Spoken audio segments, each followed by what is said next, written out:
I have been studying how I may compare this prison that I live in unto the world. And because the world is populous, and here not a creature but myself, I cannot do it. Yet I'll hammer it out.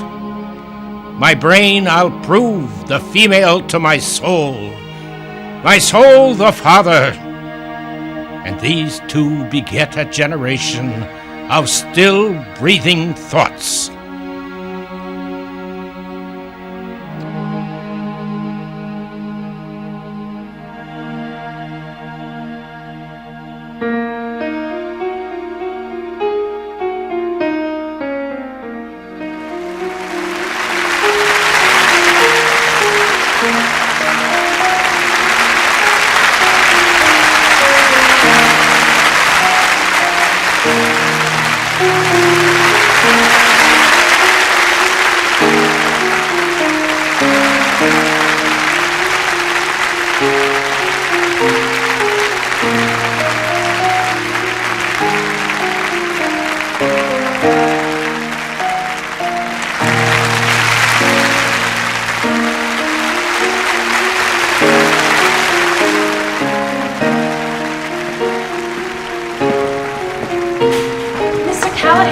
I think they'd like another call.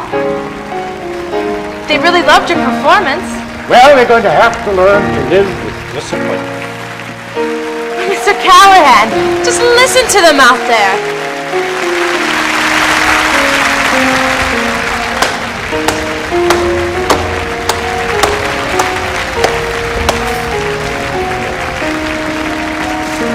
Mr. Callahan, it's just good for you.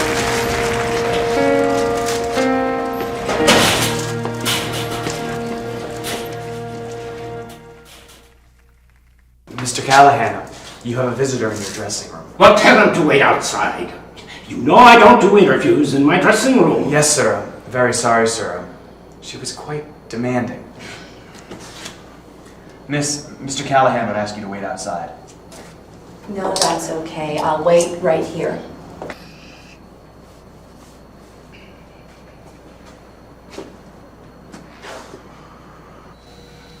So I see you're quite the popular fellow. Who sent them all? Oh, most are from people who want something from me. No one important. Lovely. I'll just set mine over here. So a funny thing happened to me today. My car's in the shop, so I have to take the bus into work. I'm sorry to hear that. So I'm sitting there, waiting for my bus, which is always late. Finally it comes. And would you believe it? Guess whose picture's on the side? My father's. Oh, great.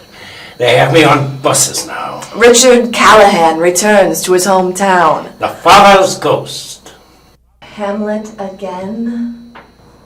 That's funny. I figured if my dad was in town, he'd call me, maybe come over, have dinner, see what's going on in his daughter's life. I'm sorry. It's been a very busy run here. I'm sorry. I've had no time for anything but the show. Please, don't apologize. I'm sorry it lost its effectiveness years ago. What do you want me to say? I don't know. How about, hello, how are you doing? Dad, if it is your intention to keep me or everyone out of your life for that matter, I can't stop you. I wish I could, but I can't. I know that.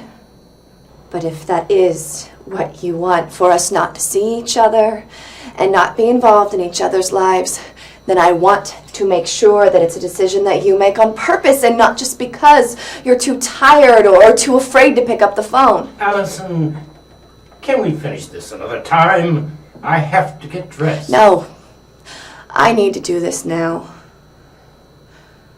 Dad, you've been in town for months now and you haven't tried to reach me.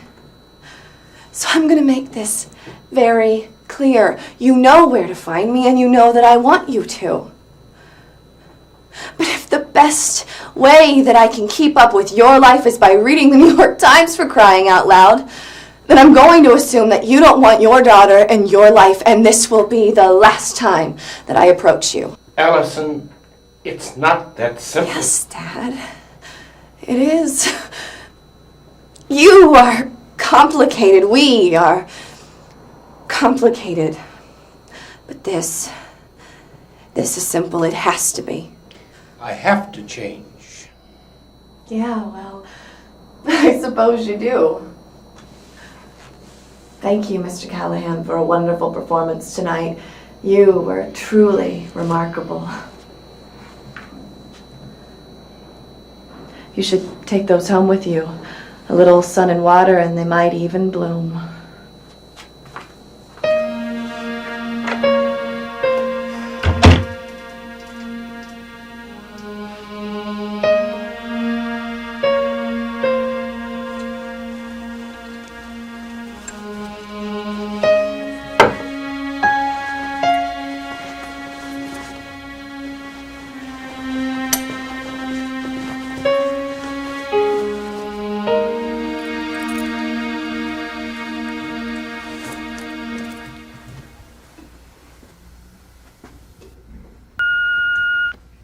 This is Michael calling.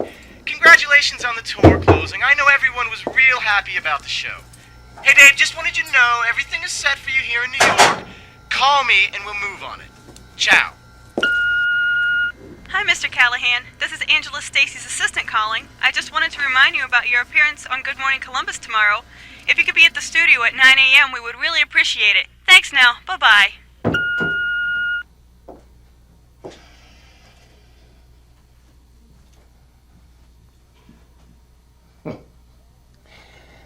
Oh, what a rogue and peasant slave am I. Is it not monstrous that this player here, but in a fiction, in a dream of passion, could force his soul so to his own conceit? Oh, please. What do you call that? An entrance? Taking the stage, my good man. A simple good evening just doesn't have that certain style. You call it style. I call it melodrama. Oh, Harry, thou hast robbed me of my youth.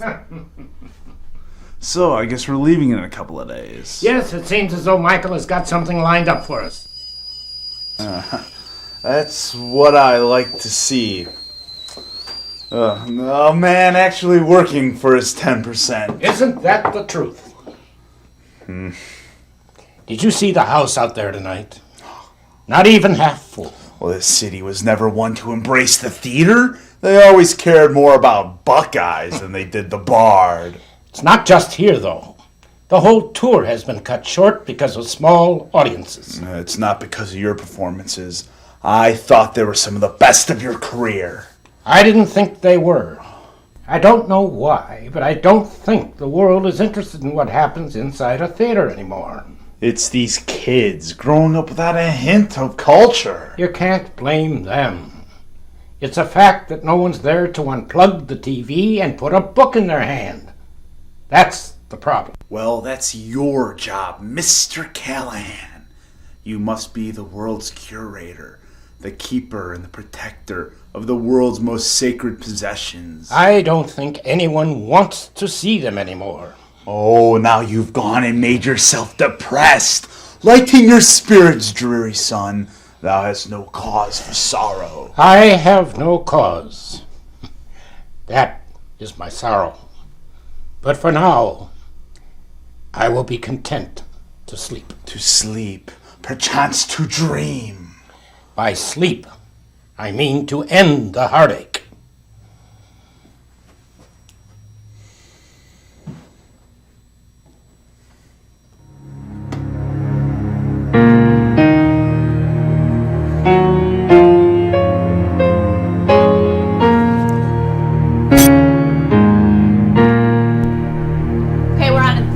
Do I look all right? All right, relax. Of course I do. Head up, chin out. Use your entire mouth. Oh, this ought to be fun. Hi, I'm Angela Stacy. Pleasure to meet you. I'm a big fan. 10, 9. Now, is it Richard or Dick? 7. I prefer Richard. Of course. 4, 3.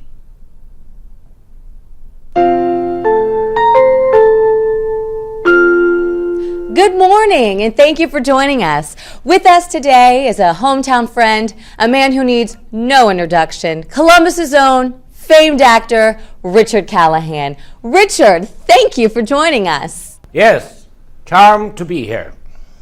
Now, Richard, you have been acting on stage and screen for over 30 years. Isn't that right?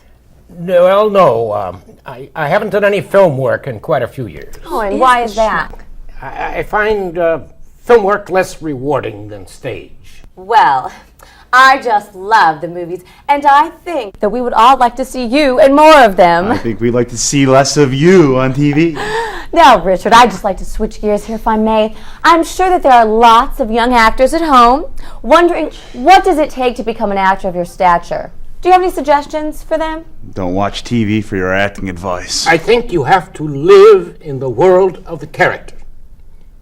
Put yourself in his shoes, become the character. You can't let the problems of everyday life that you deal with affect you while you're on stage. So, in essence, you're saying you create the character inside of you. I knew a professor once who called acting artistic procreation. It's like having a child. But instead of living in the outside world, he exists in your imagination. That's fascinating. Well, I am sure that you always enjoy it when a tour brings you back to your hometown. Have you been enjoying some time in Columbus with your family? That's a trick question. Even when I am in town, the theater doesn't allow me to see much of my family. Good save. Well, that's unfortunate. How do they feel about that?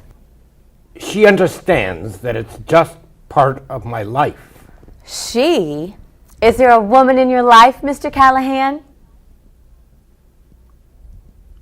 My daughter. Well, I am sure she is watching at home and is very proud of her father. Well, we are almost out of time, but before we go, Richard, why don't you tell us a little bit about what you do outside of the theater? There is no time outside the theater. I wish I had an answer for that. Well, we are almost out of time. I would like to thank my guest, Richard Callahan, for joining us. And as always, I would like to thank you for waking up with me every morning. Until tomorrow, I'm Angela Stacy. Have a great day.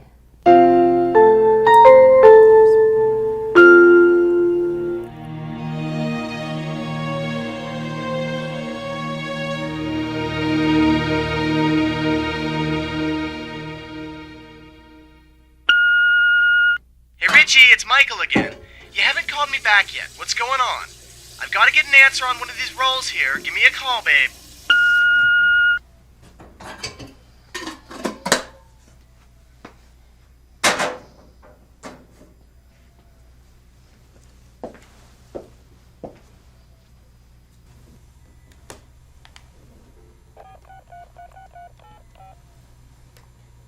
Yes, Michael? It's Richard Callahan. No, I'm returning your call. About the part.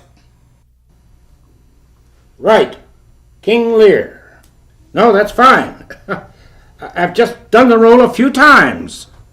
No, that's fine. Whatever you think is best, Michael. What makes you say that?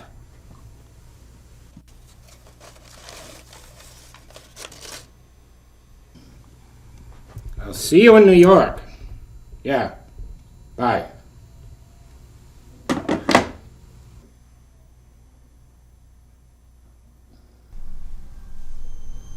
Looks like you have your hands full.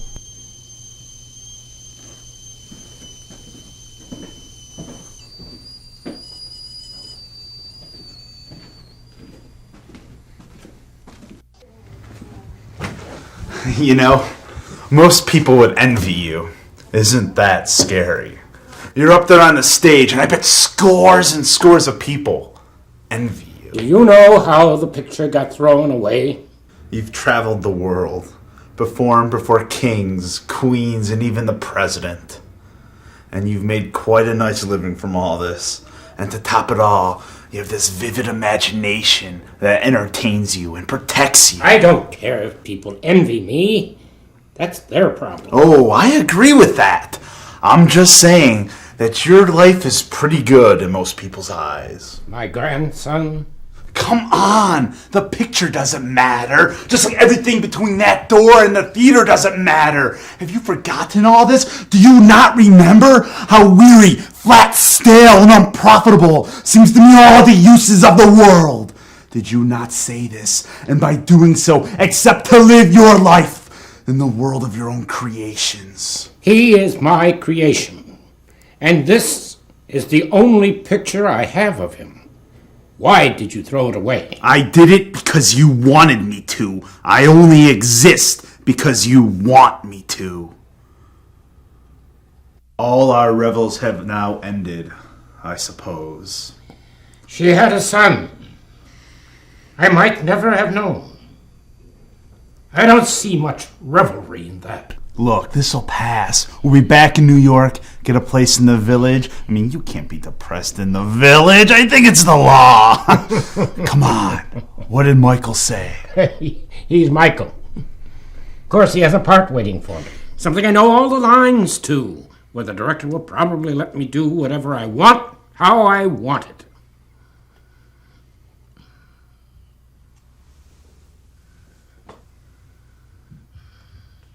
Not even a year old. And already he's cracked down the middle. Richard. Excuse me, please. I have to pack. I'll stay and help. Richard, we'll work this out. I have to pack. You have nothing left to pack.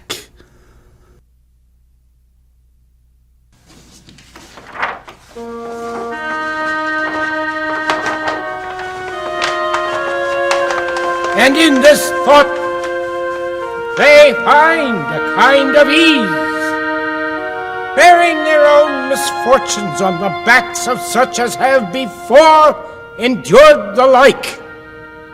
Thus lay I in one person, many people, and none contented. Sometimes I am a king, then treasons make me wish myself a beggar, and so I am. In me it seems it will make wise men mad, yet blessing on her heart that gives it me. For 'tis a sign of love, and love to Richard is a strange brooch.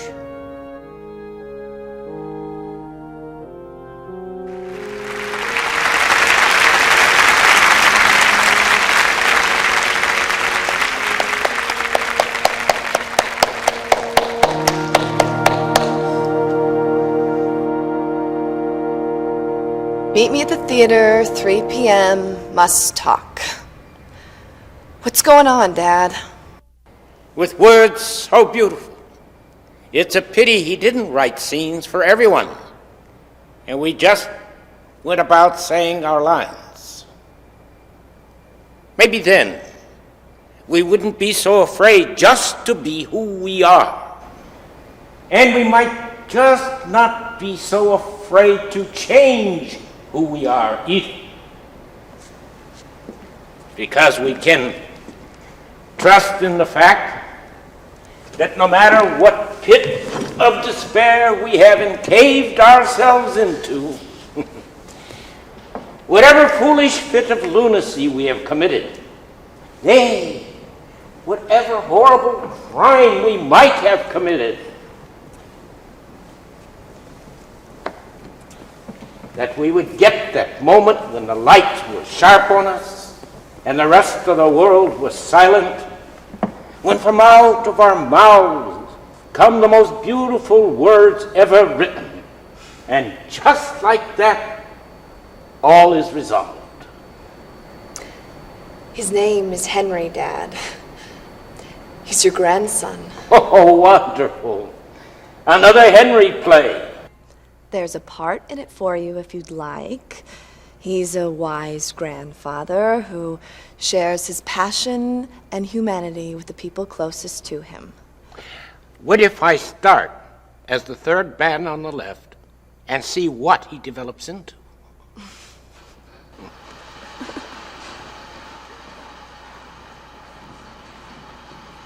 Mr. Callahan?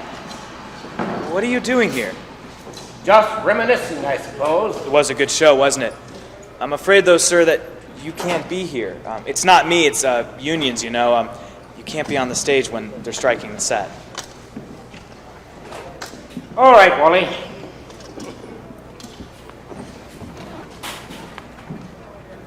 We were just leaving.